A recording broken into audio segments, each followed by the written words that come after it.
The true love story behind one interracial couple's history-making marriage. Don't remember the Loving versus Virginia case from your history books? Then you should learn about the love story behind one of the biggest civil rights cases in our country's recent history. Mildred Jeter and Richard Loving fell madly in love in their hometown of Central Point, Virginia during the 50s. The only problem? Mildred was of African American and Native American descent, and Richard was white, and therefore they could not be wed under Virginia's Racial Integrity Act of 1924, which banned white people from marrying, quote, colored people. When Mildred became pregnant in 1958, Richard got in his truck and drove them 90 miles to Washington, D.C. to get married, where it was legal. The couple were arrested in their own home in the middle of the night, only 2 weeks into their marriage, after police received an anonymous tip that the couple had broken the law. A pregnant Mildred spent several nights in a jail cell, separated from her husband. They pleaded guilty and received a 1-year sentence, which was later suspended. In exchange, the Lovings were asked to leave Virginia and not return for 25 years, which they obliged. That was until the Lovings decided they had had enough. In 1963, right when the civil rights movement was in full force, the Lovings sought the help of Attorney General Robert Kennedy, who then took the case to the American Civil Liberties Union. They later took the case to Virginia, but when the state upheld the ruling, the Lovings and their attorneys took their argument to the Supreme Court, and in 1967, the United States Supreme Court struck down Virginia's law, and the Lovings were finally allowed to go back home. The Pew Research Center reported that in 2013, there was a record high number of interracial marriages, with a whopping 12% of Americans marrying someone from a different race.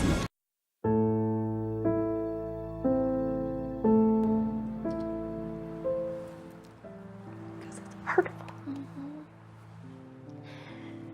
Because when my husband and I are so openly and we're fine with showing is love. Love.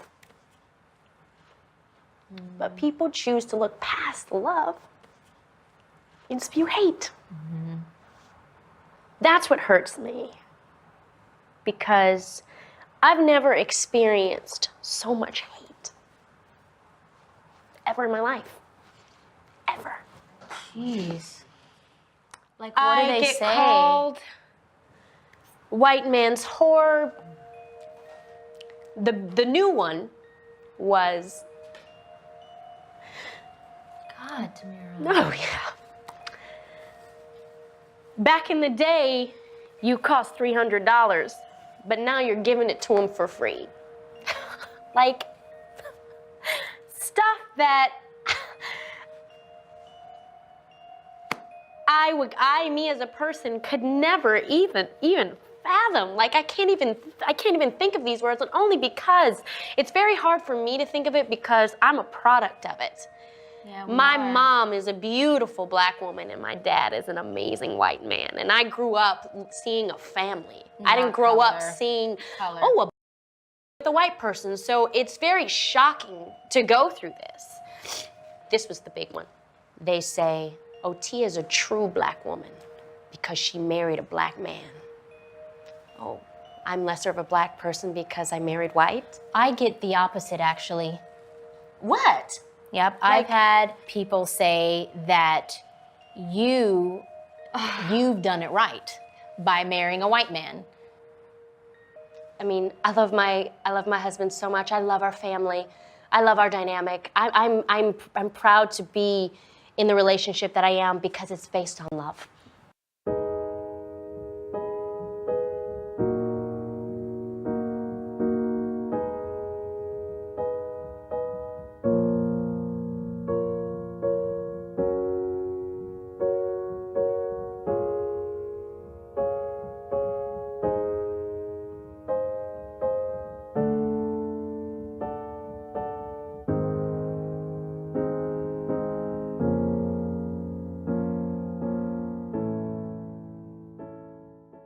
We had this coworker by the name of Karen. She's from Britain.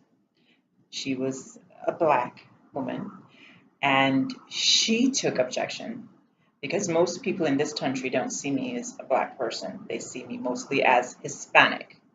So she knew me as a black person. So she was upset that I was going out with a white person. That didn't go very well or sit very well with her. But she's basically been the only person that I can say actually came up to my face and said something about it.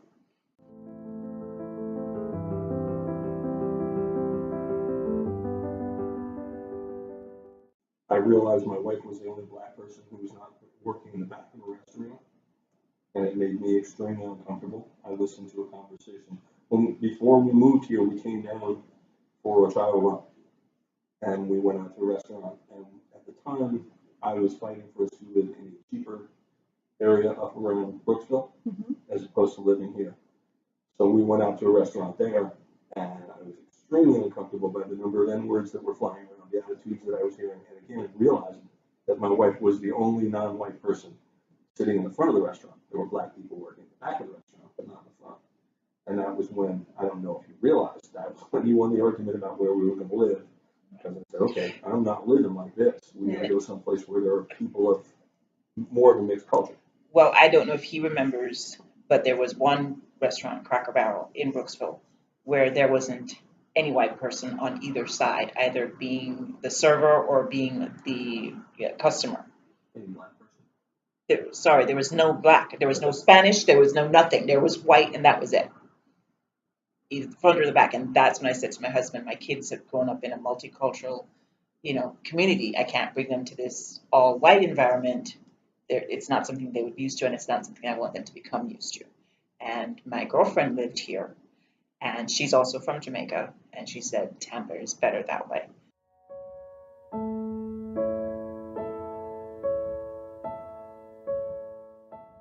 Interesting experience when I had my sons and I had their friends at a pool, and a woman came in with her daughter and grandchildren, and my kids look white, and the other kids that they were with were extremely dark.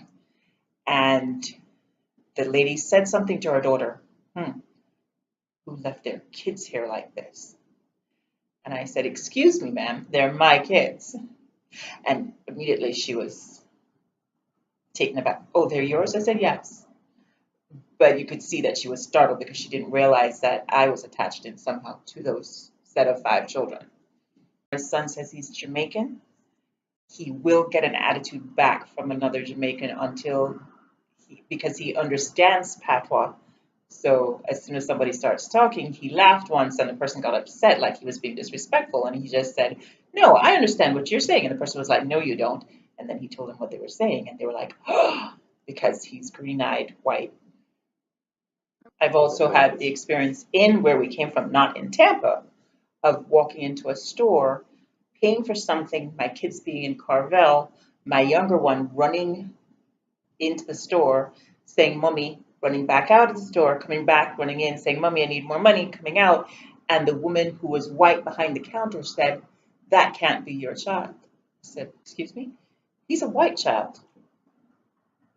I said, and? So that was actually in New York.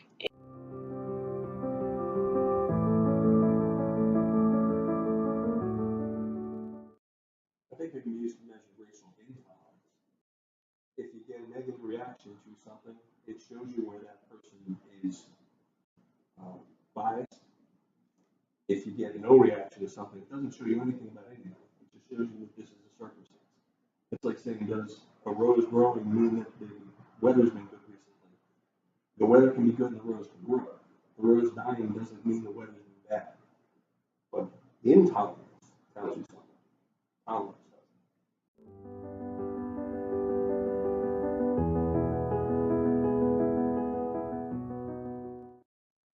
They can be, for example, school-related. Children, you have to remember, I have friends who also have are interracial married couples, and they have had situations in taking their kids to school and enrolling them in school. And the guidance counselor here in Tampa Palms looked at the mother of the kids that were coming in and said, oh, it was very nice of you to have adopted your husband's kids. And she said they're not adopted. The guidance counselor still continued on the same path, not getting the fact that those were her kids. Because, like me, she looks my color, her kids are very dark. Okay, so you get that kind of prejudice. My girlfriend and I, This might not be interracial, but it goes to show you, my girlfriend and I, she's married to a white guy, okay? And we were in a store. The store clerk treated me differently than she treated my friend. So I know she has gotten looks because she's extremely dark and her husband is extremely white. And their kids are mixed. So when she comes to pick up her kids from school, they don't necessarily want to release them to her, not realizing that she is the mother of those kids.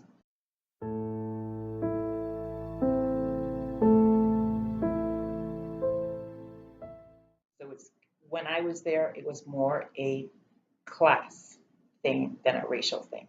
You do get racism sometimes. I think that's anywhere. But big thing was class.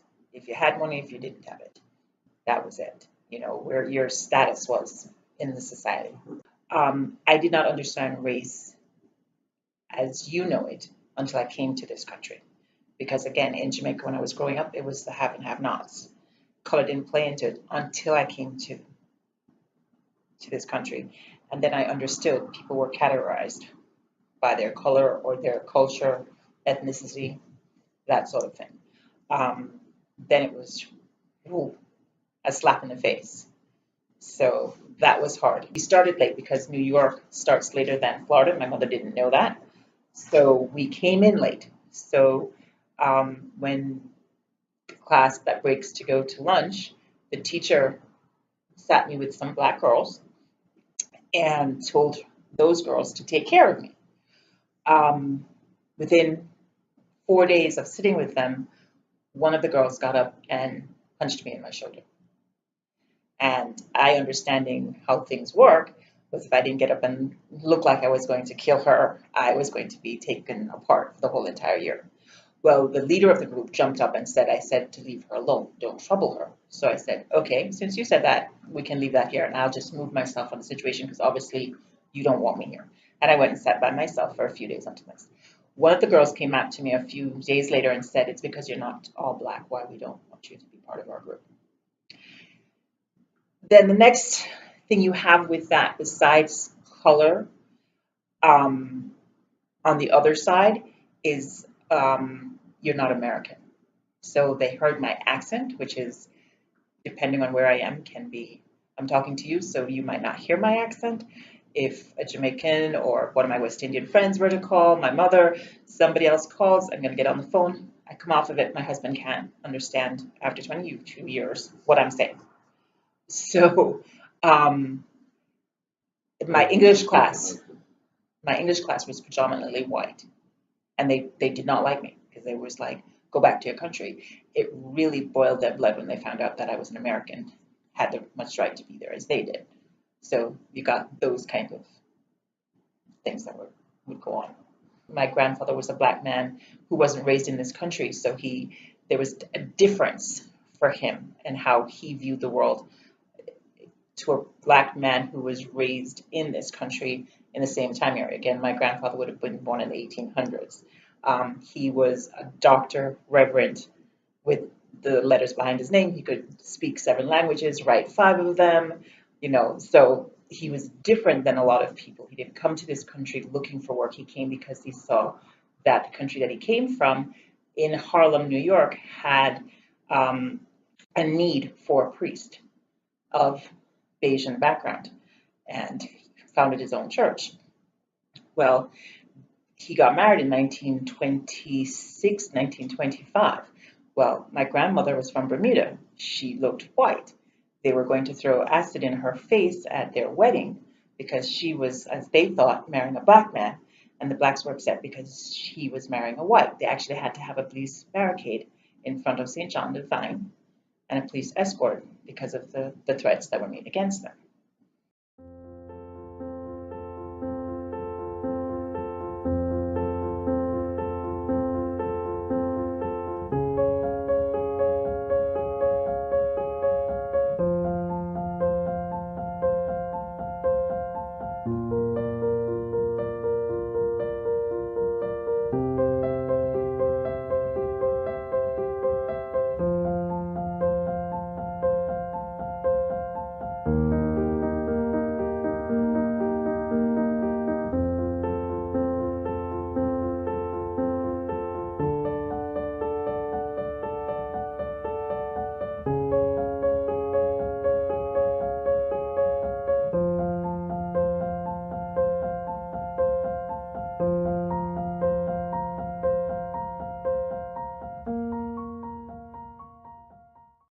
It was California, so California's pretty liberal. So we didn't have a whole lot of experience, negative experience. We out in public. It was pretty natural, and it's a military town too, so there's a lot of interracial marriage in military. His family was very for our marriage. Really loved me and our, were very for our marriage. And my dad called it before I even asked. Yeah. My mom had a bit of trouble with it. I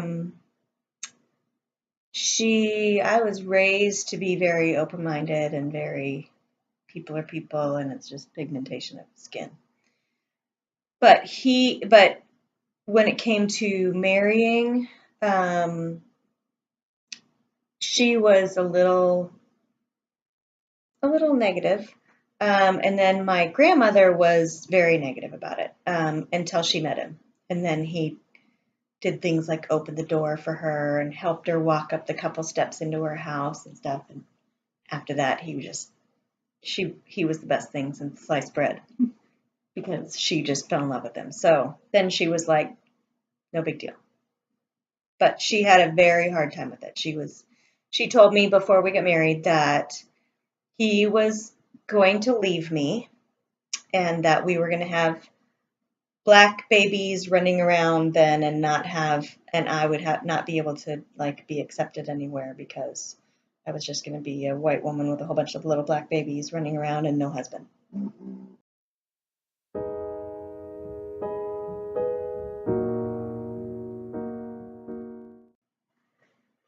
Can we measure racial tolerance? I would think yes. I think yes too. But I think that statement is only true in the U.S. because we're the only culture that really measures or judges a person by their first appearance, where in every other society you have a class. So therefore, it's only here in the U.S. that we have that issue. I'd say that the racial tolerance and intolerance, because we've moved around the country with the military, we definitely have felt different tolerances and intolerances around the country.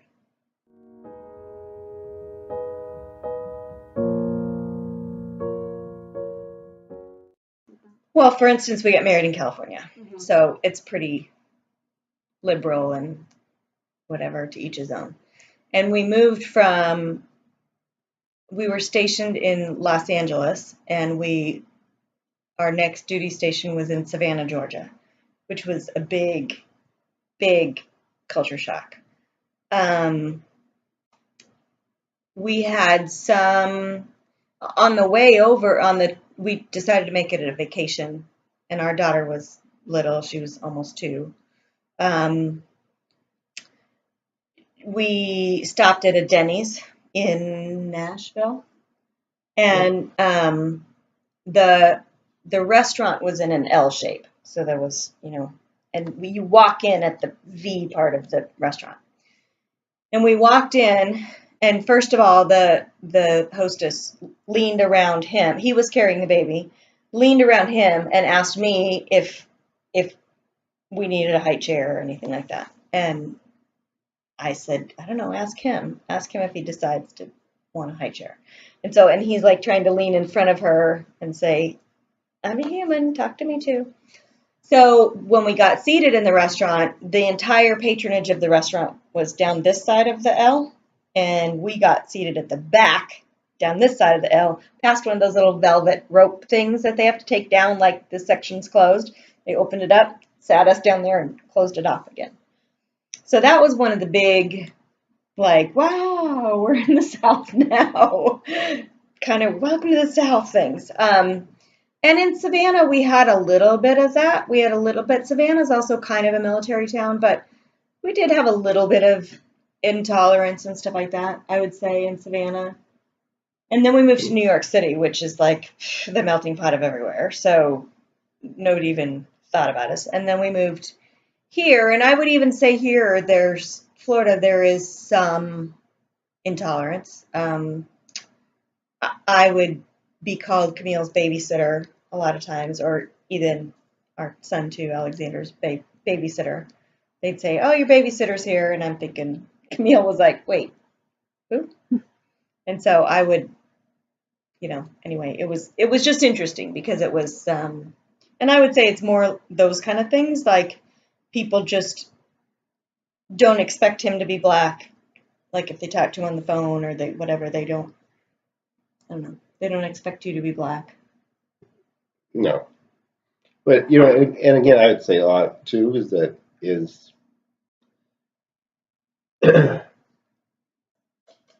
you can look for more issues and be more hypersensitive to issues and make them bigger than what they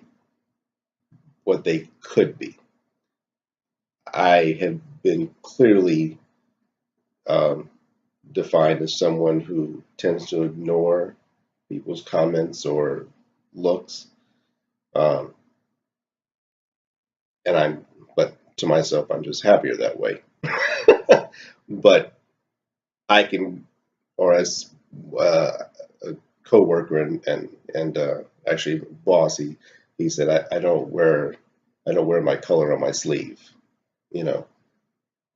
I just deal with people as they are. If they wish to have an attitude, I just let it ride. So long as it's not an imminent threat to me, then I just don't worry about it. I go where I want when I want.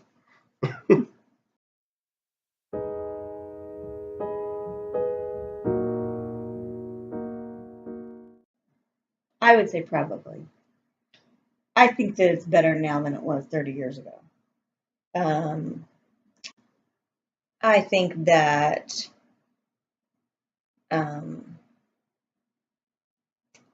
it's very strange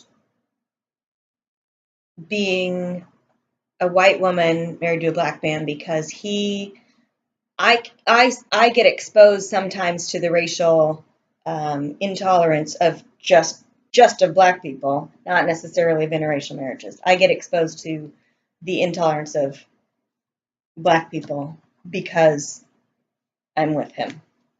Like if there's somebody who's prejudiced against black people, I get that backlash too. I will tell you what, she would get attitude from other black women. Well, that's true too.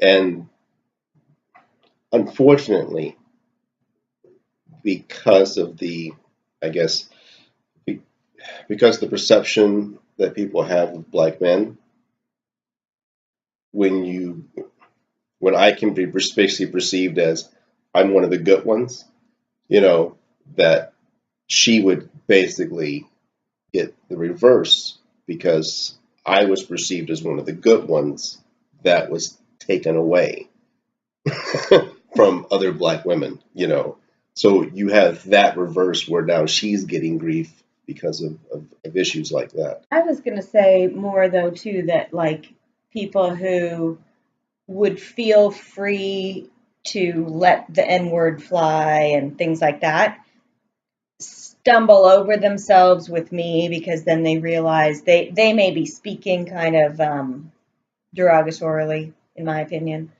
and then they realize who they might not know about Albert, or they might, and they kind of try to pull their words back and things like that. So I think that's kind of, I guess, where I'm saying that, somebody who was around somebody else who was letting those derogatory statements fly, somebody who's not in an interracial relationship might sort of go, that's not how I speak, but whatever, that's how you speak. Where for me, it's really I take a personal affront to it. I take a personal affront to that word and things like that. Okay. And I think I wouldn't be as exposed to it if I wasn't married to him because I'm not, it wouldn't affect me as personally as it affects me because of him.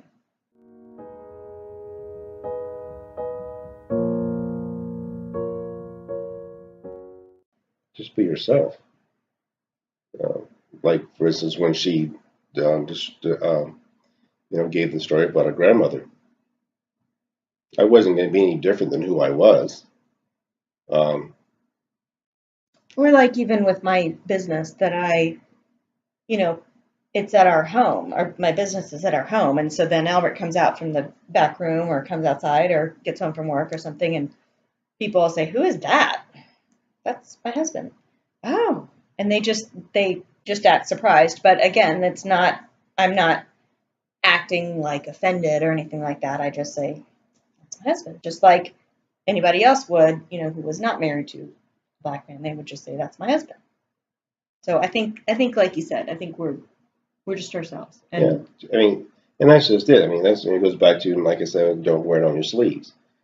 I could wear it on my sleeves and then be more hypersensitive to people's attitudes or looks, or or stumbling on words, or it's there. So I've been black all my life, so therefore I'm aware of the things that are thought or said, or how people perceive me or could perceive me. But I don't worry about it. However, I will say too, it is something that still, I know it's there.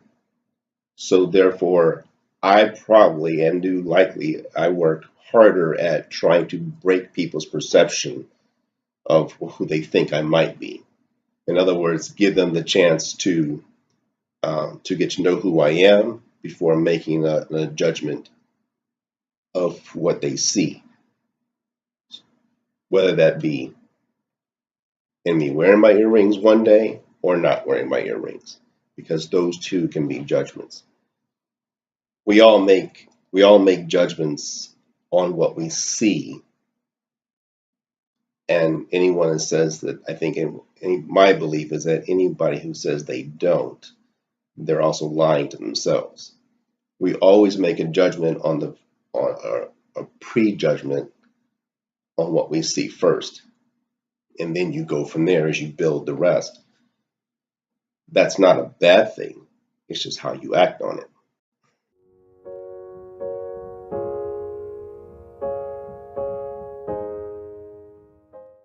I think you ignore. I think you just live your life to the best. I do think though that in order to be kind of a role model for maybe social change of some kind, you do have to be very careful to live like a good life, because you don't want to be stereotyped into a certain stereotype. Let's think of another word for it, but yeah, category. Yeah, you don't want to be pigeonholed into, oh well, that's just that interracial couple. So we want to live almost a better life, to be able to not necessarily financially or anything like that, just be really inclusive and really not show to the outside world anything personal going on or anything like that. Just live, be good citizens, because Which in the end is really everybody should be doing, yeah. regardless. But yeah, But I'm saying that like you try to change people's perception of Black people by being by not living a stereotype. not ghetto, unghetto. Yeah. Yes. Well, yeah, and that's then this started for me. That from when I was a teenager, when I first wanted to have my ear pierced, and the first thing my dad said to me went, "Okay." He asked why. I gave him the reason why. It was another way I could wear jewelry because I could never keep a necklace on. But he said, okay. He said, wear an ear cuff. You know, like one of the clips on. He says, wear an ear cuff for 6 months. He said, and see if you are treated any differently, or if you are willing to deal with how people treat you, or how you see how people treat you. Because again, that allowing someone to get the chance to hear me open my mouth or get to know me before making a perception of what they see is always a barrier. I was like, okay. I only made it 4 months. And then I decided to go ahead and pierce my ear because in the end, I decided that I didn't see enough that mattered. And also, I didn't care. Because again, I just would a lot of times ignore people's perceptions and give them a chance to just, I mean, this is who I am, you know. But so, yes, it goes back to, you know, I am always trying to, you know, break people's perceptions of what stereotypes they may have of what they see. But as a couple, though, I don't think it's really any different. You have really the same problems and joys as any other couple would. You just may have a few extra social ones that you have to deal with someone else's perception of what they may think. And then you either choose to act on it or don't, to try to educate them or don't. Those are all personal decisions that, you know, anybody you have to make. But I think the same can be said to any other minority. But I'd also venture to say that we don't let our interracialness scare us off from situations either. There's a lot of people who would like not move to a particular neighborhood or, you know, something like that. I mean, even like out here in the country, they might not move out here just thinking, you know, their prejudice. And like you said earlier, you know, we all have preconceived notions in our mind. And they may think that, you know, their misconception or their perception of a particular area is that people in the country might be a little bit less tolerable and things like that. Well, we moved to this property almost a year ago. We know almost all of our neighbors up and down the street. They're very quiet, nice, kind country people. We have all kinds of new people who come over and work for us or, you know, whatever, and they're not one of them bats an eye, and they all know us, and, you know, Mr. Albert and Miss Kate, and, you know, they're very, very sweet and kind. And we, you know, we even sort of got a little bit like, I really hope that these people don't mind us coming in here. You know, we think about it, but we don't let it really scare us off from situations. We've been, you know, at this for 30 years, and so we just don't let it affect us. And if we run across somebody with one of those kind of feelings, we just go, their loss.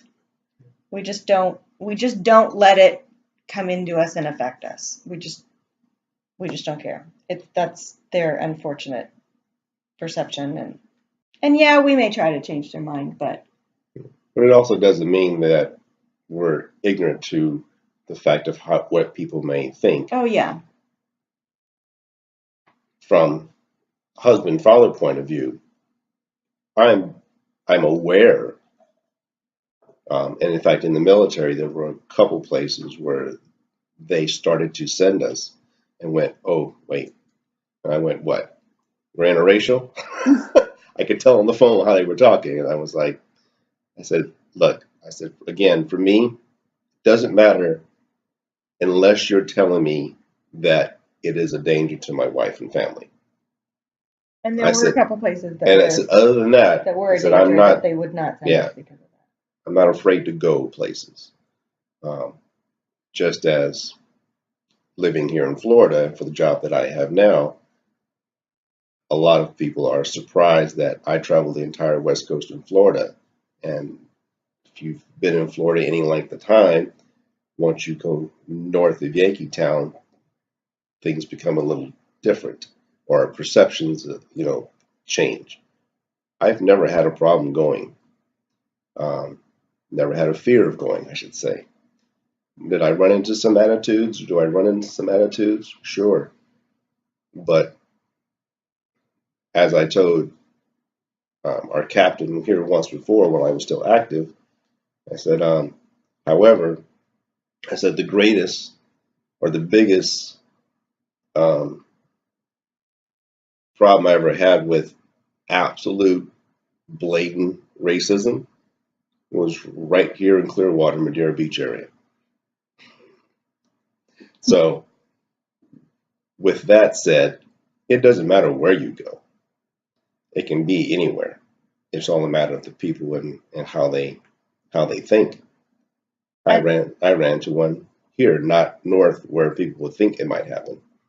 I think things have changed, though, don't you? They have. I think they've Things gotten have better. changed, but the perceptions are still there. And I think if you look at nationally what is going on and the issues that people are talking about, it is still a problem. The greatest, in my opinion, is that I think the biggest problem that the U.S. is going to have to deal with is basically our black-white issue. When we can resolve that, the rest of our problems can be solved easier. But again, as I said before, we're one of the very few nations, I think the only one that judges a person by their color first versus anything else. I have a friend of mine who grew up, and he didn't know of anything of racial, inequality until he came to the U.S. And unfortunately had to deal with not from being judged by it, but being assumed to be white, and people trying to put those pressures on him, thinking that, well, he's white, and he wasn't. He was just, in fact, I'm saying he wasn't black, but, Middle Eastern. yeah, he didn't have those features, so they assumed him to be and to act in a certain way and take a certain prejudice, and that's not what he ever knew. I guess that's what I was trying to say too, that sometimes people do that to me. They try to use the N-word and things like that around me until they realize that it's who you are, and or I say things that say that I'm totally not comfortable with you saying that, and they then realize that you are who you are, and it becomes kind of a big deal issue. Yeah, or I'm actually the horse owner, not the horse trainer. Yeah, some people perceive him as my employee. They thought, oh, I met your horse trainer. Yeah. So, but again, it's just so. Yeah. So it's just it's a perception thing, and it's something that in this country, we need to start concentrating on getting rid of those prejudgments. I mean, we all have them, and we all prejudge everything. We all prejudge. I mean, like I said, we prejudged coming into this neighborhood and moving into the country a little bit, and worrying a little bit about, are we gonna have issues with this neighbor or that neighbor? And not a one of them has an issue with us, not a one.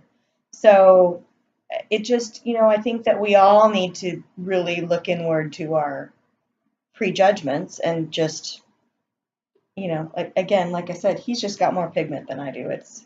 We're not different. We're the same. That's my 2 cents.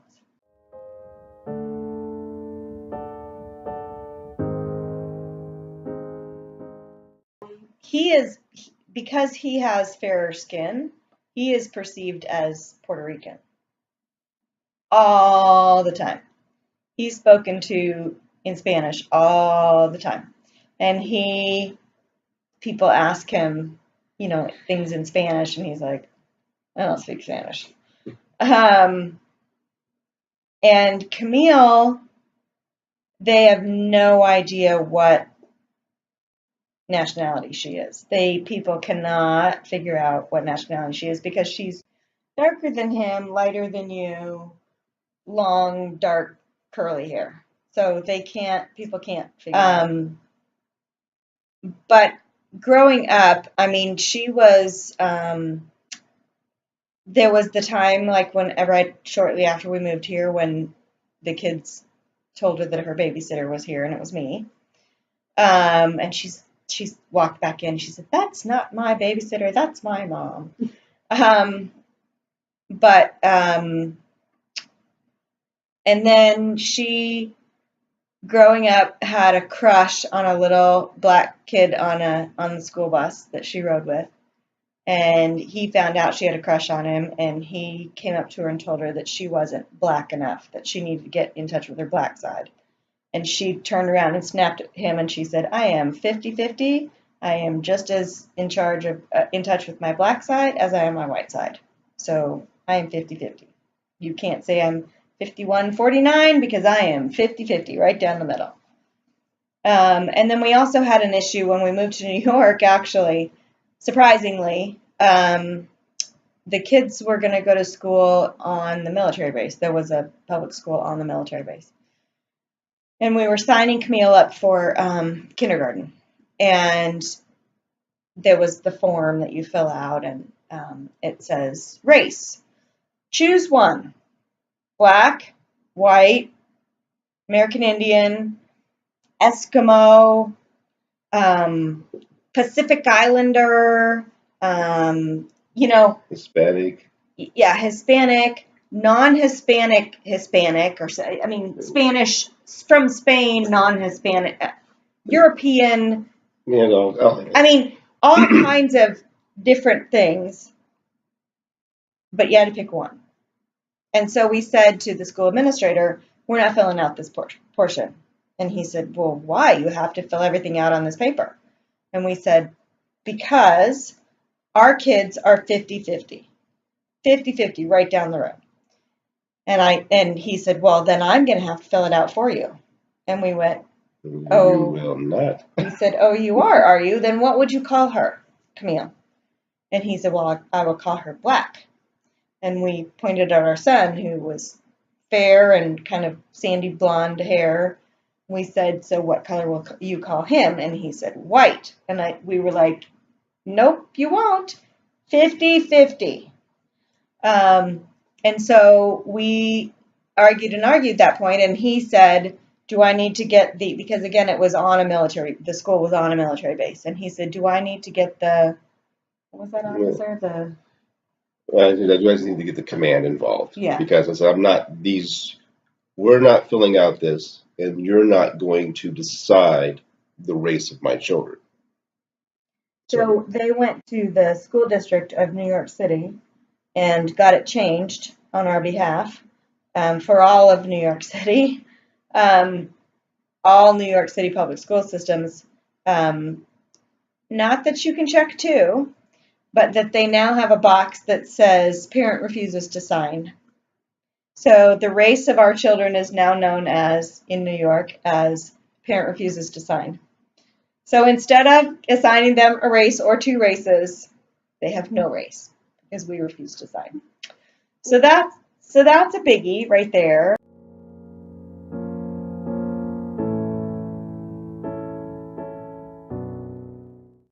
Our daughter is now married. She's married to a white guy. They say that they have never, ever had an issue, that they don't even see it as an issue anymore. They think that the world has changed so much that they're relationship is not even called into question or different in any way. They live in West Palm Beach, so it's a little bit more open, I think. And I think that in their future they may run into some things. I mean, hopefully not.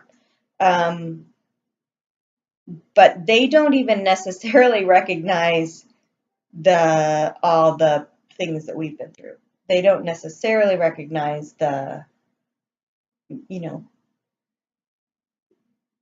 prior work that we've done, all the working things that our generation has done, and the generation before us was even more. So I mean, we recognize that the generation before us, our parents and everything, worked really hard for race relations, and that's how, because our marriage was in a lot of parts of the United States was only legalized in the 80s. So we were married in 86. So there were a lot of parts of the nation that we either weren't legally allowed to be married or we were just barely allowed to be married. And again, I think going back to our daughter and son-in-law, it still comes down to, again, them being sensitive or unsensitive to people's reactions. It's probably happening. They're just Oblivious. Yeah, and which is fine too, you know. But obviously, there, again, going back to has there been change? Of course, there has been change. It's even very apparent, even for if you just look to media, it has changed, But again, there's still things that are there,